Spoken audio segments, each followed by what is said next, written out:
Welcome to the Dan Stevens Show with me, Dan Stevens. Delighted to have you listening or watching, wherever you may be in the world. I was on my friend Dane Frisbee's podcast earlier today, and we did it in a studio that was unbelievable. The cameras and everything, I've never seen. I record this on a Sony ZV-1F. I didn't know what that was 6 months ago. I invested. As I say, live, love, laugh, like, subscribe. If you can see that there. I have that written behind me on a whiteboard for the listeners. We get a lot of people dropping off in the first 20 seconds, so they're gone now. It's just us. So I was in this unbelievable studio with amazing equipment, and I did not feel envious for some reason. I don't know what it is. I'm not a very material kind of guy, although it does make the quality better when you have good equipment. There's no doubt about it. And someday I'll get there, but for now, I am a novice podcaster. And I'm happy with that. Yeah, here we go. I have a few things to discuss today. The first guest podcast will be coming soon as well. So please don't just turn off now and then wait for that, okay? I tell you wouldn't want to be self-conscious in this game, or you wouldn't want to be thin-skinned in this podcasting game, because first episode had loads of listeners, second one it dropped, and I'm like, oh, what is wrong with me? Then I thought, no, just keep going. So the first thing I want to cover is something I saw that was just, I think it must have been an Irish man. It had to have been. I'm just going to tell you what it was. It was a comment under a post that I saw on Instagram. And I'm pretty sure this was the scenario. I'm pretty sure this was a bodybuilding couple. Fair play to them. That's not the funny part. But she had posted a picture of herself in I wouldn't even call it a yoga pose. It was reaching back. I can't do it in me blazer. And for the listeners, I'm just reaching my hands back, straight in the air. Blazer. Straight in the air, back. I'm leaning my body back, contorting my body. Even if I was naked, I wouldn't be able to do it. But she was extremely strong. And this woman posted this picture. It was rain. There was rain coming down. It was a very cinematic picture. And someone wrote under it, I can only presume it was her boyfriend. If not, fair play to whoever wrote this, but the caption that she'd written was, "Nobody puts baby in the corner." And the comment underneath said, "Baby didn't have a pair of shoulders like that." I just thought that was amazing. Like, for the possibilities are that it was her boyfriend and he's complimenting her shoulders. Quite unusual, I would say, but I suppose above board. Or else it was a stranger with a zinger. One way or the other, it was fantastic. The next thing is it was my brother's 2-year anniversary since he passed, and this is not about that. I'm not going to talk about that. That's something that I kind of, me and my family went through it together, and it's now past it. But it was just an observation that I made, being I would say a thick-skinned guy, but a sensitive soul. So I put out a Instagram story, and my Instagram is always used for comedy stuff. You always share the picture of you on stage that the comedy club shares. You want to make awareness, bring awareness to the comedy club Instagram post or story that they put out when you're on stage, just so it's kind of advertising, I suppose. When you're a beginner, when you're in your first year or so, it's just you saying to all your Instagram friends, "Look at me on that stage. Look what I'm doing. Isn't it amazing?" And then it just becomes something you do. You just share on your stories the picture of you on stage. And I always do it. People must be sick of it. I also share the link to this podcast on my Instagram page every week when it comes out. Pretty sure it doesn't have any effect, but I do it anyway, just to keep it in people's minds. Now, nobody likes it really. So if you get a few likes, you might get 2 or 3 love hearts. In fairness, the clips that I've put up have got a few likes and views and stuff. It has, the listenership and viewership has gone down on the podcast, but the clips are getting a lot of likes. I just go with it. I just love doing this, so I just go with it. But when I put out a collage of pictures of me and my brother back in the day, and my family, and just a bit of expression. I expressed myself and put a nice song behind it and put a story out on the night of his anniversary. And my God, the reaction that it got. It got so many love hearts. I got so many messages. So it just shows that there actually is people there. They just don't go to any shows. They don't listen to the podcast. Some of them do, but they don't. But an old death, something death related, everybody comes out. It was like RIP.ie again. It was like the condolence book was back open. It was pretty nice. It took a weight off my shoulders when, like, it was about 1:30 at night when I made the Instagram story, and I was in a bit of a rough place. I was actually back in the old 9 to 5 for a couple of days this week. And it really messed up my sleep schedule. Boo-hoo. But it did, and I ended up sleeping during the day, and then that night I was thinking about my brother a lot, and I was just in a weird place, and I just putting this collage together. I don't keep any pictures of my brother on my phone or anything. I got some off my sister, and shed some tears deciding which song to put on it, listening back to all the old songs we used to listen to. It was really nice, and when I shared it on my Instagram, it kind of really lifted a weight off me. I never knew that was possible through something you could do on Instagram.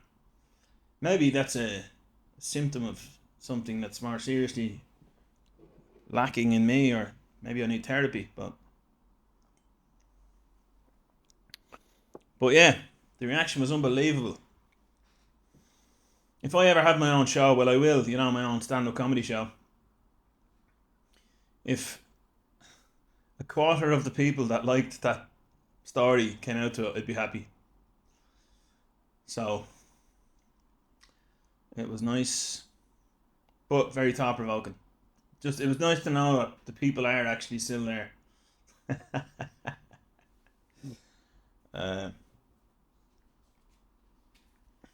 Alright, next up.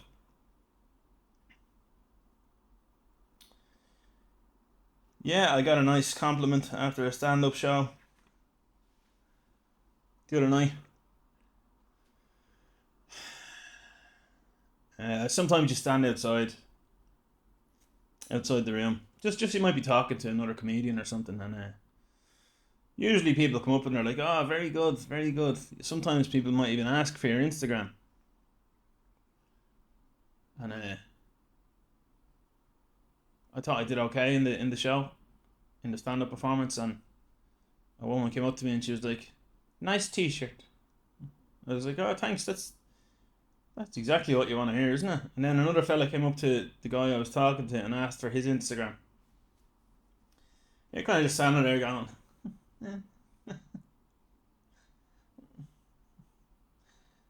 Just, yeah, I don't mind. Yeah, it's fine. Just wanted to share that. Yeah, it's one of these moments. Sticks with you. It sticks with you. Building a little outhouse at the moment. I'd call it a little wooden shed house, log cabin, I like to call it. But it's a little house that I'm going to be living in and doing the podcast in a couple of months' time when it's ready. So there has been a couple of lads, hardy lads from County Meath, friends of the family, building that. The guy who's doing it, used to build wooden frame houses, timber frame houses in the Boston suburbs, and he was good enough to take on the job and do it, and he's unbelievable. Um, I used to work. I've done labouring in the past. I was an electrician on building sites for a good few years, and watching these guys work, I felt like a cook. You know, I kind of felt like CUCK. I felt like I was just because I'm like, yeah, I'm going to do some stand up tonight, and they're just sweating. It was in the sunny weather last week, and they're just absolutely like milling the work out of it. You know, just hammering and hammering away. And I'm just like, lads, would just like a mineral. Me mum has cans of Pepsi. I think she has snack bars. They're like, what? I says, would you like a drink? I just felt so emasculated. I think that's the word.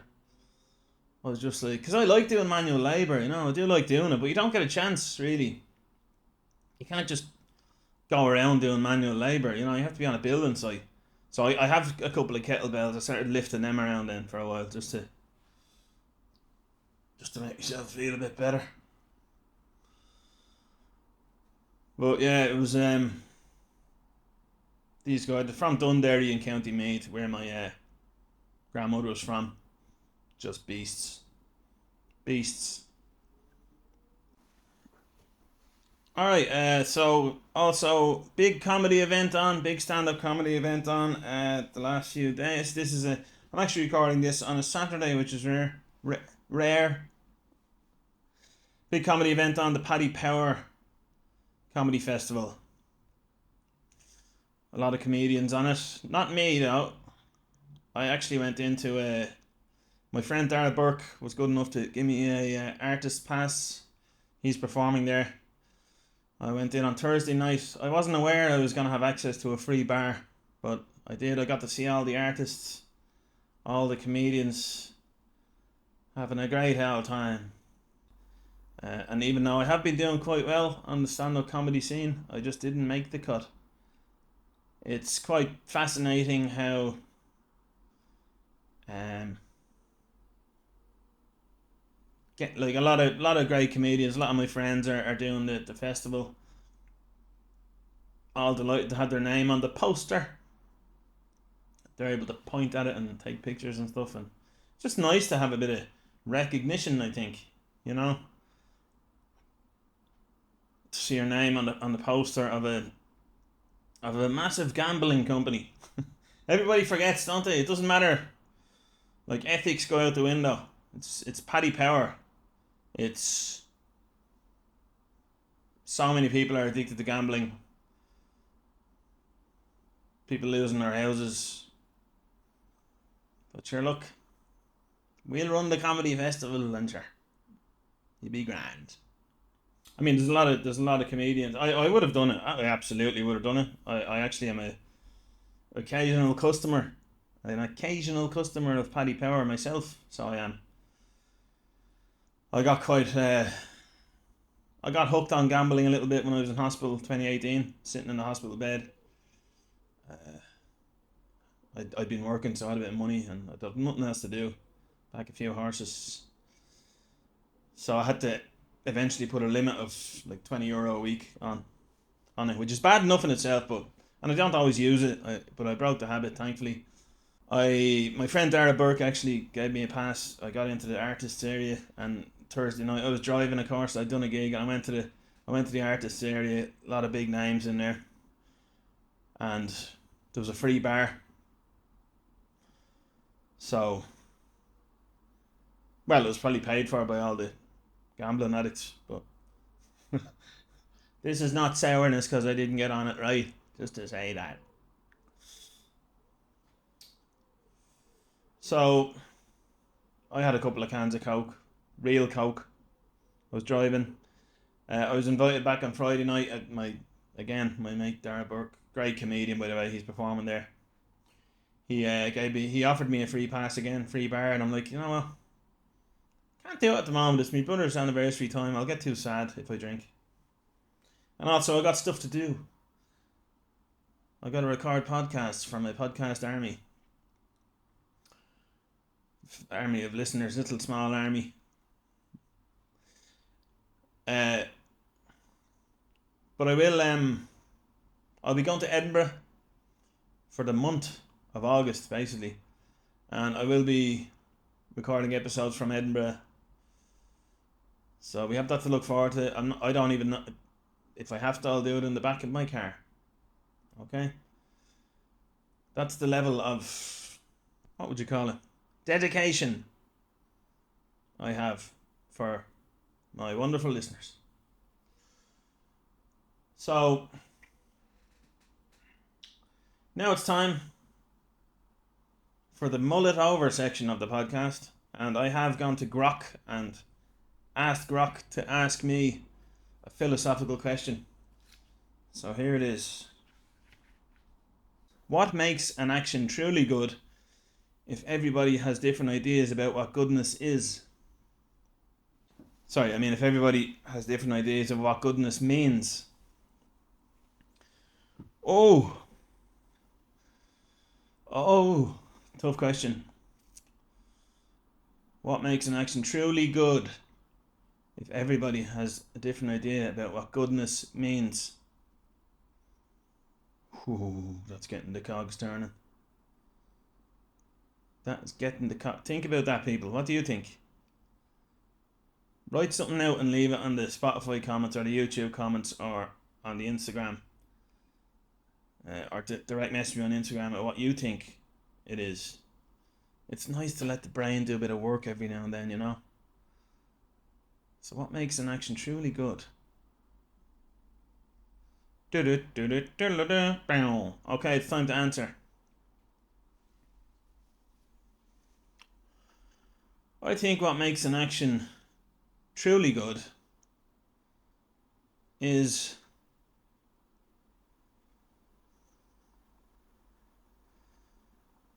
if it reduces cortisol levels for both parties. What is cortisol? Cortisol is the stress hormone. So I would say if someone is in a stressful situation, or an animal, if an animal or a human is in a stressful situation, i.e. producing high levels of cortisol, and you do something which reduces their cortisol levels. Now you would have to do a test before and after, but you know what I mean. If you reduce the stress for another thing or person or thing, that to me is good. That's a good action. But you do have to do something. I think talk is cheap. I do think as well part of the transaction is that you get a little stress reduction yourself, or you give yourself a little pat on the back. I've always said that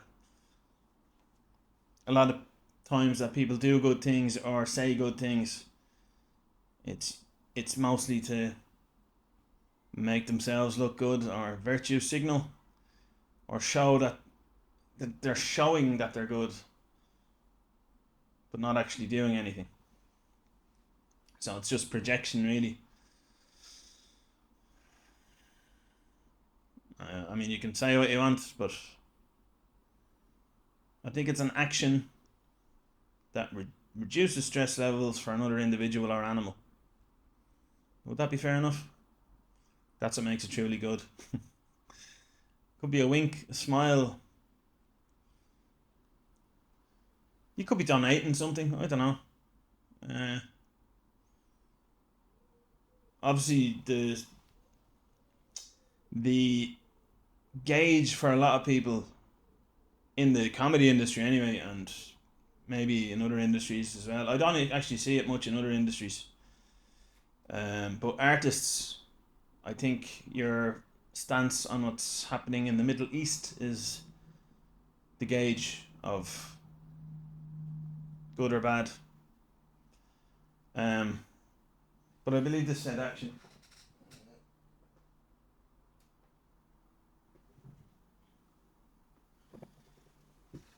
Yeah, I mean,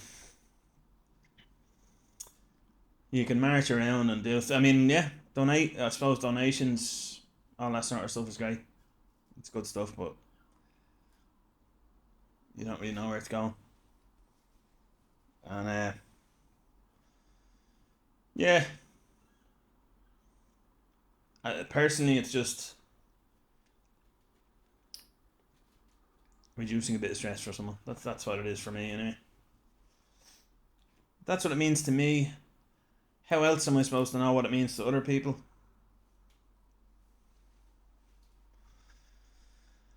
Uh, so that's that section of the show.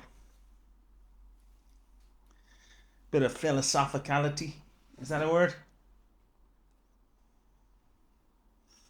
Check it out, Jamie. People love saying that, don't they? Jamie. American podcasts. They have their own Jamie. It's the Joe Rogan guy that does the research for them. Look, I hope you've enjoyed this episode anyway. There'll be a guest episode coming soon. Hate saying I am really enjoying this format of the podcast. I'm really getting to be myself, spread my wings, and just go with the flow. You never know what will be coming next. I'm really excited to bring my first guest to you on next week's episode. Or it could be out before this, I'm not sure. But was there anything else I wanted to talk about? No, I think that's about it. Yeah, so thank you for, I guess, tuning in wherever you tuned in, whether it was YouTube, Spotify, Apple, video, audio, whatever you like yourself. Thank you for lending me your ear, your eyes. Thank you for spending this time with me. Onwards and upwards we go. See you on the next one.